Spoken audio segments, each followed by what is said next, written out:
Welcome to Sasi media. So இன்றைக்கான big boss நிறைய அப்டேட்டுகளோடு வந்திருக்கேன். ஃபஸ்ட்டு எடுத்துன்னு பார்த்தீங்கன்னா ப்ரொமோ, அதுக்கப்புறமேட்டு ஓட்டிங், இது எல்லாத்தையும் சார்ந்து இந்த ப்ரொமோவில் என்னென்ன ஆக போகுது அப்படிங்கிற ஒரு விஷயம் இப்போ ரொம்ப வைரல் ஆகிட்டு இருக்குது. ஸோ இது எல்லாத்தையுமே பார்க்கலாம். நீங்கள் இன்னும் நம்ம சேனலை சப்ஸ்கிரைப் பண்ணலாம், சப்ஸ்கிரைப் பண்ணிட்டு பக்கத்தில் இருக்க பெல் ஐக்கானை கிளிக் பண்ணி ஆள் கொடுத்துங்க. ஃபஸ்ட்டு எடுத்தோடனே நேற்றே எல்லாமே சொல்லிட்டாங்க. அதாவது டால் டாஸ்க்கு தான் வரும். ஏன்னா ஓப்பனிங்லேயே ஒரு பெரிய அதிரடியை காட்டணும் அப்படின்னா கூட்டத்தை காட்டியே ஆகணும் அப்படிம்பாங்கள்ல, அந்த மாதிரி என்னென்னா ரொம்ப ரெண்டு பேர் தான் கண்டென்ட்டு, வேறு ஆப்ஷனே இல்லை அப்படிங்கிறது நம்ம சொல்லிட்டோம்.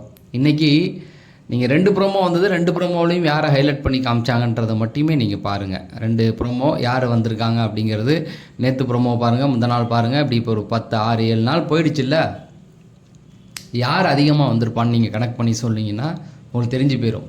அப்போ டிஆர்பி அந்த 2 இல்லை 3 பேரை சுற்றி வருது அப்படின்னும் பொழுதே ஒன்றுமே பண்ண முடியாதுல்ல. அதுக்காக தான் இந்த டால் டாஸ்க்கை இப்போ கொண்டு வந்திருக்காங்க. இந்த டால் டாஸ்க்கு அப்படின்னும் போது இதில் ஃபேஸை தொடுறது, எடுத்துகிட்டு போகிறது ஒன்றுமே கிடையாது. ஒருத்தவங்க தான் உள்ளே வைக்கலைன்னா அவங்க அவுட்டு, அவ்வளோதான். நம்மள்தான் நம்ம எடுத்துக்கக்கூடாது, வேற ஒருத்தவங்களும் எடுக்கணும். அதுதான் அதை காலைல விஜய் பார்வதி படிக்கிறாங்க. படித்ததுக்கு அப்புறமேட்டுக்கு என்ன ஆகுது, கேமை தொடங்க ஆரம்பிக்கிறாங்க. ஃபஸ்ட்டு இதில் எந்த பிரச்சனையும் வரல, அது நல்லாவே தெரியுது. ஆனால் எஃப்ஜேவை நீங்கள் கவனித்து பார்த்தீங்கன்னா தெரியும், எஃப்ஜே கையில் ஒரு பொம்மையை வச்சுட்டு அவன் பாட்டுக்கு நின்னான். யாருடைய பொம்மையாக அவன் உள்ளே வைக்க தவறுனா அப்படிங்கிறது தெரியல. அது வேணுக்குனே பண்ண மாதிரி தான் இருக்குது. எஃப்ஜே தலைவருடைய ஓட்டுக்கு எங்கள் அகல பாதாளத்தில் கிடக்குது, நீங்கள் ஒன்றும் கவலைப்பட வேண்டாம். இன்னொரு மீம்ஸ் கிழிச்சு விட்டாங்க. என்ன அப்படி தெரியுங்களா, அதாவது ஆதிரை மடியில் அவர் படுத்திருக்காரு. அதான் நீங்கள் பார்த்துருப்பீங்களே, நிறையா ஒரு மடியில் படுத்திருக்கிறது தான். அதுக்கு இப்போ கூலியில் ஒரு மீம்ஸில் பிஜிஎம் ஒன்று ஃபேமஸாக இருந்தது, எல்லாருக்குமே தெரியும். இன்னுமா என்ன தெரியல அப்படின்னு ரஜினி கேட்பார். அதுக்கப்புறமேட்டுக்கு ஃப்ளாஷ்பேக் போகல, அந்த மாதிரி ஆதிரை மடியில் எஃப்ஜே படுத்திருக்காப்புல. அப்போ கேட்குறாங்க இன்னுமா என்ன தெரியல அப்படின்ட்டு. அதை கட் பண்ணால் அந்தாண்ட சீசன் 7 போகுது. அங்கே நிக்சன் அப்புறம் ஐஸு அதை அப்படியே போட்டிருக்காங்க. கரெக்டாக தான் இருக்குது. இந்த ரேப்பு வரவங்க எல்லாமே அசல் கோளாறில் ஆரம்பித்து அப்படியே தொடர்ந்து போன வாட்டி ஜெஃப்ரி, அதுக்கு முந்தான அப்படின்னு சொல்லி இவன் நம்ம நிக்சன், இப்படி தொடர்ந்து வந்துக்கிட்டு தான் இருக்காங்க இல்லை. சரி, அதை விட்டுடுவோம், அதுக்கு டைம் கிடைக்கும். மீம்ஸை வச்சு ஒரு சில இது பண்ணலான் இருக்கேன், அதை எடுத்து போட்டு ரியாக்ட் பண்ணுற மாதிரி. ஸோ சொல்லுங்கள், அந்த மீம்ஸ் எல்லாம் கலெக்ட் பண்ணி அதை என்ன சொல்லியிருக்காங்களோ அதை போடுற மாதிரி. இதில் என்ன ஆகுது அப்படின்னா, ஃபஸ்ட்டு இதில் எஃப்ஜே தவற வச்சிடறாரு. அது யாருது அப்படிங்கிறது தெரியல. ஆனால் கண்டிப்பாக அவள் இந்த கணிக்கு ஆகாதவங்க தான், அதில் நல்லாவே தெரியுது. இல்லைனா இவன் தனியாக சொந்தமாக முடிவு எடுத்து யாரையாவது அடிக்கணும்னு நினச்சிருக்கானான்னு தெரியல. அந்த அளவுக்கு தம்பிக்கு அறிவு கிடையாது. பார்ப்போம், பொறுத்து இருந்து. அடுத்தது தான் 2வது ப்ரோமோ. 2வது ப்ரோமோவில் வரும்பொழுது பார்வதி இதை கை வச்சுருக்காங்க அப்படின்றது நல்லாவே தெரியுது. பார்வதியுடைய அந்த ஃபேஸ் இது உள்ளே போகல. அதில் எடுத்தது யாருன்னா சவரி உள்ளே வைக்கலை அப்படின்னு தெரியும்போது கேம் ஸ்டார்ட் ஆகிடுச்சு. எங்கே ஆரம்பிச்சது அப்படின்னா சண்டேவே ஆரம்பிச்சிடுச்சு. அந்த சாப்பாடு இதில் ஆரம்பித்தது இன்னும் பஞ்சாயத்து போயிட்டுருக்கு. அதில் சவரி ஒரு குறிப்பிட்ட ரேஞ்சுக்கு மேலே டென்ஷன் ஆகிட்டாப்புல. சரி, அடித்து தான் ஆகணும் அப்படின்னா தொடர்ந்து பிரச்சனை போயிட்டுருக்கு, இவங்க பண்ணிகிட்டு இருக்காங்க அப்படிங்கிறதுனால தான் அவர் கை வச்சுருக்காரு. என்னென்னா இந்த ப்ரோமோவில் நம்ம திவாகர் தான் ரொம்ப எமோஷ்னல் ஆகிட்டார். அவருக்கு ஒன்றுன்னா அவர் அமைதியாகிடுறாரு, பார்வதிக்கு ஒன்றுன்னா அவர் துடிச்சு போயிடுறாரு. அந்த அளவுக்கு மிகப்பெரிய சண்டைகள் போயிட்டுருக்கு. அதுதான் வெஞ்சன்ஸ் அப்படின்னு சொல்லி அவர் கத்துறதை பார்க்க முடியுது. பார்வதி கம்முன்னு இருந்தாலும் இவர் விட மாட்டார் போல், அந்த அளவுக்கு சண்டை. ஏன்னா நேற்று இவருக்கும் அவருக்குமே முட்டிக்குச்சு. எப்படின்னா, நம்ம சபரி அவரை அந்த நடிக்கிறதுக்கு விடலை அப்படின்னு சொல்லி அந்த சண்டையும் போச்சு. ஆனால் சபரி இந்த அளவுக்கு மாறி இருக்காருன்னா அதுக்கு வாட்டர் மில்லனை நம்ம கூறலாம். ஏன்னா சவரி பொறுத்த வரைக்கும் கொஞ்சம் நேர்மையாக அன்பாக தான் நடந்துக்கிறாரு. வாட்டர் மில்லன் தான் புரிஞ்சிக்காமல் போயிட்டு நின்று அடித்து இப்போ அவர் அந்த இடத்துக்கே வந்துட்டார். உன்னை நான் பழி வாங்கியே தீர்வேன்டா அப்படின்னு. அந்தாண்ட பக்கம் பார்த்தீங்கன்னா கமருதீன் அவருக்கு ஒரு எதிரியாக இருக்காங்க. ஆனால் கமருதீன் இருக்கும்போது ஏன் விஜய் பார்வதிக்கிட்ட அவர் வந்தார்? அவ்வளோ பெரிய பிரச்சனை, அந்த பவுல் பிரச்சனையா, சாப்பாடு சுயநலம், அதாவது ஆள் பார்த்து வைக்கிறீங்கன்னு சொன்ன அந்த கடுப்பான்னு தெரியல. அதுதான் மேபி ஒரு சில ரவுண்டுகள் முடிஞ்சு தான் அதில் கை வச்சுருக்கலாம்.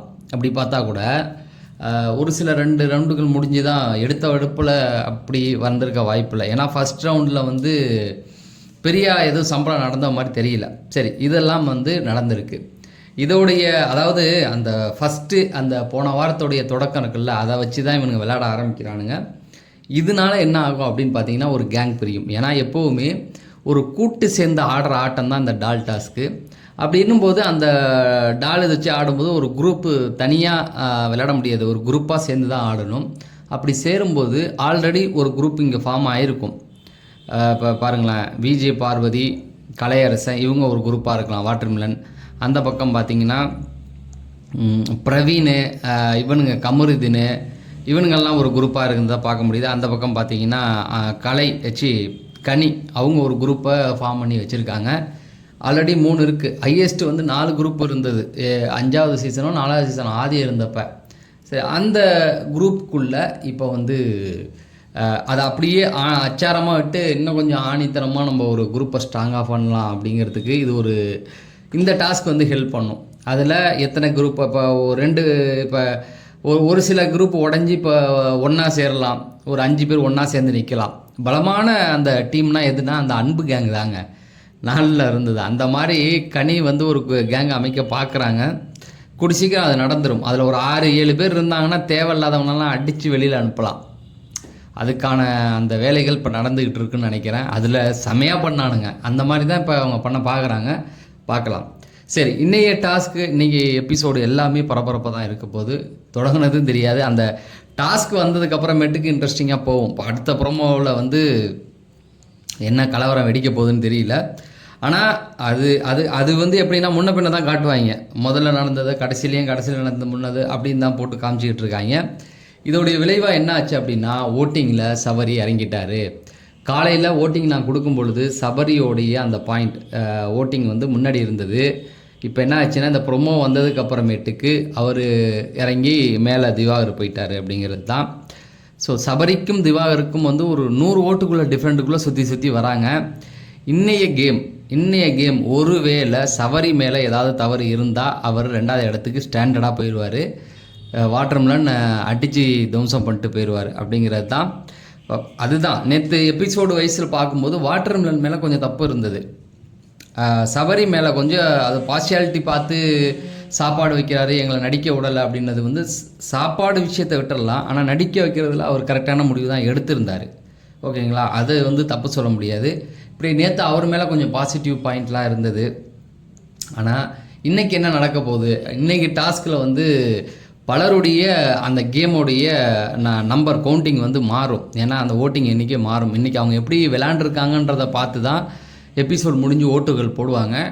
அதில் கீழே இருக்கிற எஃப்ஜேவாக இருக்கட்டும், அப்சராவாக இருக்கட்டும், அரோராவாக இருக்கட்டும், இவங்கெல்லாம் நல்லா விளையாண்டாங்கன்னா மேலே வரத்துக்கும், யாரெல்லாம் ரொம்ப கேவலம் விளாட்றனோ அவனுக்கு கீழே வரத்துக்கும் நிறைய வாய்ப்புகள் இருக்குது. ஸோ அதை சரியாக பயன்படுத்திக்குவாங்களா அப்படிங்கிறது தான். ஆனால் இதில் என்ன நடக்குது, ஏன்னா இந்த ப்ரோமோலாம் பார்க்கும்பொழுது 2 பேரை மட்டுமே காட்டுறாங்க. மற்றவெல்லாம் மிச்சர் தின்னுட்டு அமைதியாக உட்காந்துருக்கணுமேனு நினைக்கிறாங்க. நானும் ஒரு 2-3 நாளாக சொல்லிக்கிட்டு இருக்கேன். என்னை பொறுத்த வரைக்கும் பார்வதி, வாட்டர்மிலன் இவங்க 2 பேரும் இல்லைன்னா இந்த ஷோ வேஸ்ட்டு. நான் சொல்கிறது இந்த 2 வாரத்தில், இந்த 2வது வாரத்தை பார்க்குறோம், 2 வாரத்தில் அவங்க 2 பேரும் இல்லைன்னா என்ன ஒன்றுமே கிடையாது. இப்போ இன்றைக்கி இந்த சண்டை இப்போ நடந்திருக்குன்னா அவங்க 2 பேர் தானே. அவங்க இல்லைன்னா வேறு என்ன நடந்திருக்கும், வேறு என்னத்தை காமிச்சிருப்பாங்க. நேற்று முந்தா நாள் விஜய் சேதுபதி, அது அப்படி வரிசையாக பாருங்கள், அவங்க தான் கண்டென்ட் கொடுக்குறாங்க. என்னை பொறுத்த வரைக்கும் விஜய் பார்வதி போன வாரங்கள் வரைக்கும் அவங்க கொஞ்சம் சறுக்கிட்டு இருந்தாங்க. ஆனால் இந்த வாரம் இந்த சாப்பாடு பிரச்சனையாக இருக்கட்டும், அந்த பவுலை உடச்சி வச்சுட்டாங்கன்ட்டாங்க. அடுத்தது இப்போ வர பிரச்சனைகள்லாம் அவங்க மேலே வேணுக்குன்னு பழி போடுறது தான். அவங்க நல்லா தான் கேம் ஆடிக்கிட்டு இருக்காங்க. என்னை பொறுத்த வரைக்கும் அவங்க நல்லா தான் கேம் விளாட்றாங்க. வாட்டர்மிலனும் அப்படி தான். ஓகேங்களா, அதுக்காக எல்லாரையும் குறை சொல்லலை. ஆப்போசிட்டில் இருக்கிறவங்கள கம்பேர் பண்ணும்போது இவங்க ஒரு ஆரோக்கியமான கேமை முன்னாடி எடுத்து வைக்கிறாங்க. பேர் கட்டு போகுது அது இது விடுங்க, நல்ல நேர்மையாக ஒரு கேம் விளாட்றாங்களா வாங்கின சம்பளத்துக்கு. எல்லாம் மிச்சம் நின்றுட்டு மடியில் படுத்து நின்றுட்டு சோறு சமைச்சு போகிறதுக்கெல்லாம் வந்துருக்குது. எல்லாம் அதை தான் பண்ணிகிட்டு இருக்காங்க, ஜாலியாக அந்த வீட்டில் சொகுசாக இருக்கிறதுக்கு. ஸோ நான் இப்போக்கி ஒரு ஸ்டாண்ட் எடுக்கணுன்னா அவங்க 2 பேர் பக்கமுமே எடுக்கலாம். பார்வதியாக இருக்கட்டும், இந்த பக்கம் வாட்டர்மிலன். ஆனால் அவங்க சொதப்புனாங்கன்னா அதையும் நம்ம சுட்டி காமிப்போம். அடுத்த இது மாறிக்கிட்டு தான் இருக்கும். இப்போக்கி இந்த 2 வாரத்தில் நான் கனெக்ட் பண்ணி பார்த்தப்போ அவங்க நல்லா விளையாண்டுக்கிட்டு தான் இருக்காங்க அப்படின்னு தான் எனக்கு சொல்ல தோணுது. உங்களுக்கும் இதே கருத்து இருந்தால் இந்த வீடியோ லைக் பண்ணிவிட்டு அப்படியே நம்ம சப்ஸ்கிரைப் ஆயிருங்க. நம்ம அடுத்த வீடியோவில் சந்திப்போம். நன்றி, வணக்கம்.